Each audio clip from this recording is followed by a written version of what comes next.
At Women in Retail Leadership Circle, we're proud to announce the release of our 2020 Top Women in Retail Report. The 10th annual list features 36 top women and Women on the Rise honorees, representing the leading women executives in retail today. Download your copy of the 2020 Top Women in Retail list today at mytotalretail.com/resources. Women in Retail Leadership Circle members can access the report by logging into their account at womeninretail.com/research.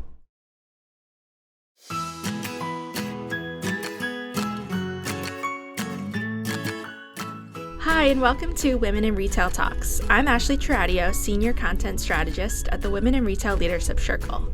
And today I'm joined by Sarah Meller, Marketing Director for Saatchi Art, the world's leading online art gallery, connecting people with art and artists they love. Today we're going to be talking about how Saatchi Art empowers female artists in a centuries-long male-dominated art world, what the customer journey is like for Saatchi Art customers, and much more. So Sarah, thanks for joining me today. Absolutely. Thank you so much for having me, Ashley.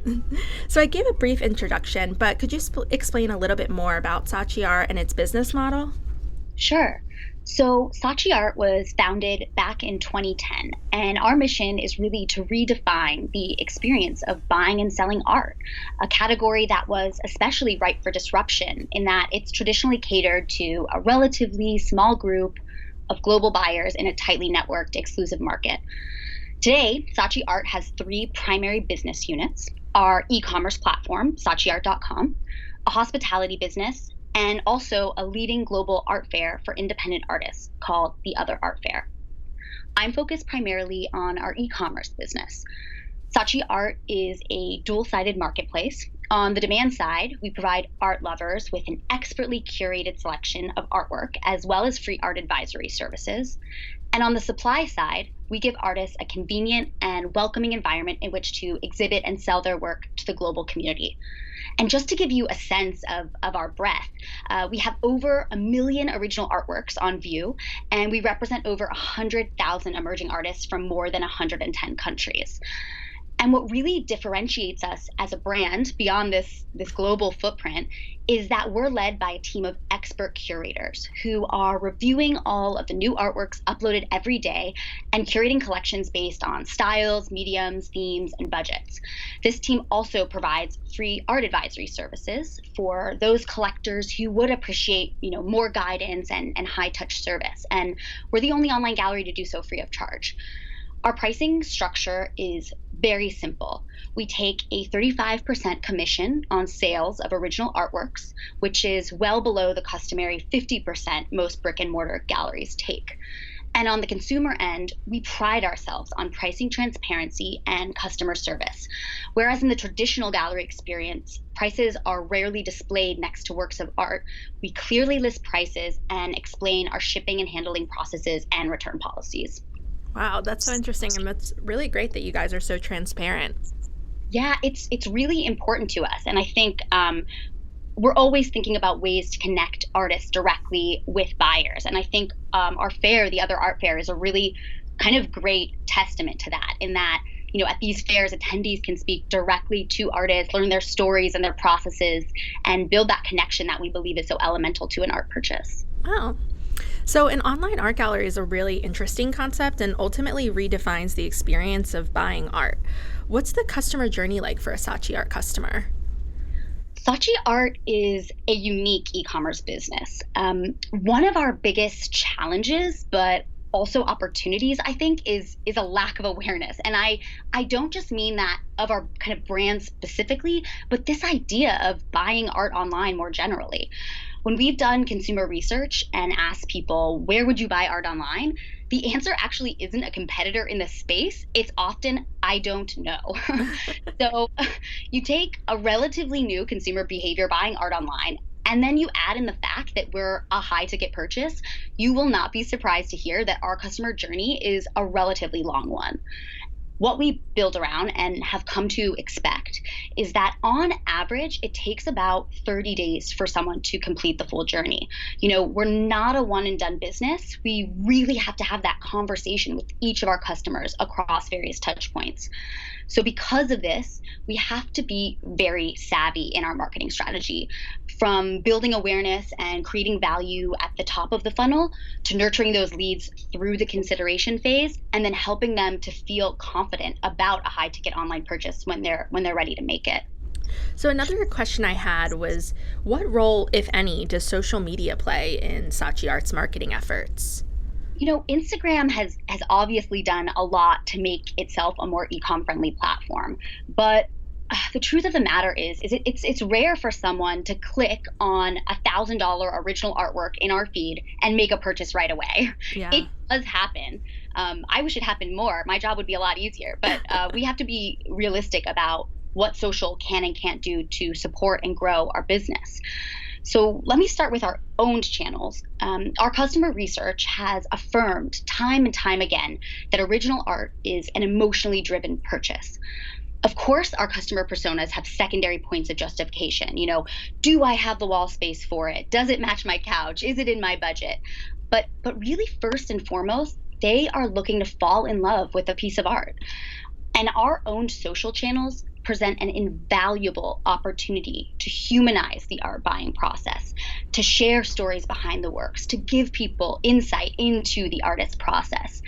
And so we're always looking to leverage it to promote that deeper connection with our brand. Now, of course, as a dual sided marketplace, we have that inherent challenge in that we're speaking to both our supply and demand side on our own social channels. But I think what that does is really force us to be consistent and true to brand with everything we do. Another element of our social strategy, which is so important, is just about sharing rich content. We have access to thousands of artists and thousands of artworks, not to mention the amazing user generated content we have from both our artists and collectors. It's honestly the social marketer's dream. So, leveraging this content is integral to forging those deeper connections with Saatchi art generally and our artists more specifically. And again, we know that this is an important element of our customer journey. And then on the paid side, we leverage AI for prospecting audiences based on our core customer personas and optimize copy, creative, and landing pages for our target customers. As I mentioned, social isn't a big last touch channel for us. So it's essential that we really take a full funnel approach there, creating dedicated campaigns to drive reach, engagement, to drive lead generation, and conversion KPIs, respectively. That's so interesting. So let's shift gears a little bit. 54% of Saatchi Art's top-selling artists are women, whereas only 14% of artists represented in the US and Europe are women. Can you explain a little bit about initiatives Saatchi Art has made to make sure artists who are women and minorities are represented? Yeah, I mean, as you say, inequality runs rampant in the art world, and there's a lot of work to be done. As the home to both the world's leading online art gallery and an international artist-led fair, Saatchi Art Group is uniquely positioned, I think, to provide artists from all backgrounds with an equal platform to share art with the global community. We believe that a rebalancing of representation not only serves our artists and collectors better, but ultimately will build stronger confidence around creative and artistic innovation more generally. And I want to emphasize that when it comes to questions of gender parity, this is not a new topic of conversation for us. It's really in Saatchi Art's DNA. We recently did an exercise where we looked back at the artists who have sold at our gallery since its inception 10 years ago, and 50% are women. That parity is really something that we're proud of. How did we get there, right? I think there are two parts to that. Firstly, on an equal playing field, such as the one that Saatchi Art provides, women artists find success just as readily as men, period. But secondly, our curators, our merchandising team, and our marketers are constantly striving to feature as diverse a selection of high quality work as possible. So that means by artists of different genders, of different races, from a vast array of countries, who are working in a range of different styles and mediums. Art is such a personal purchase. I can't emphasize that enough. And so it's incumbent on us to provide people with a curated selection that will resonate with the myriad tastes and preferences of our collectors. Diversity is key to that. Yeah. When I was doing my research about Saatchi Art, you guys really have some great initiatives. Like I think last year for Women's History Month, you did something, right? You highlighted Yes. women artists. Yes, it was our first marketing campaign dedicated to women artists, and it was titled Refuse to be the Muse.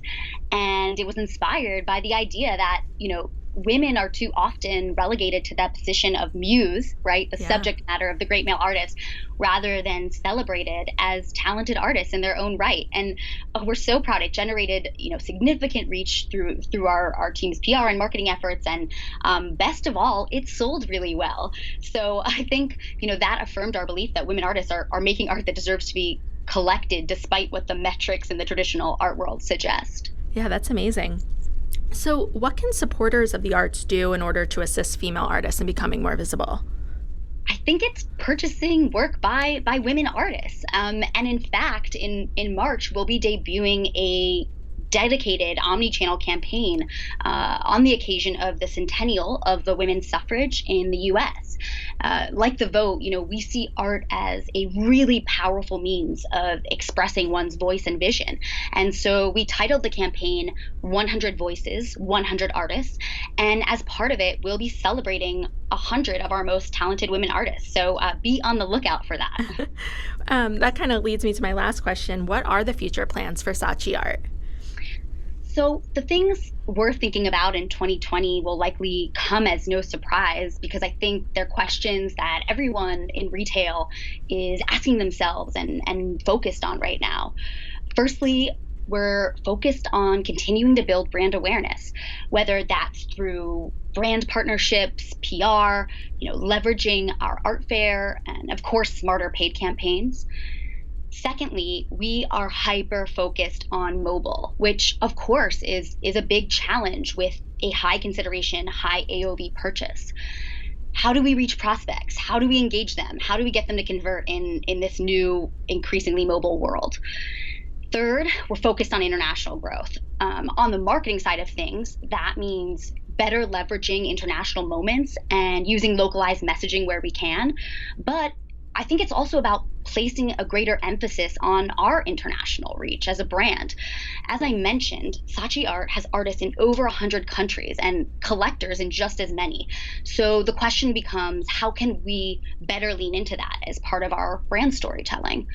And then lastly, and I think everyone listening will probably relate to this, we're diversifying our marketing mix. It's a huge priority.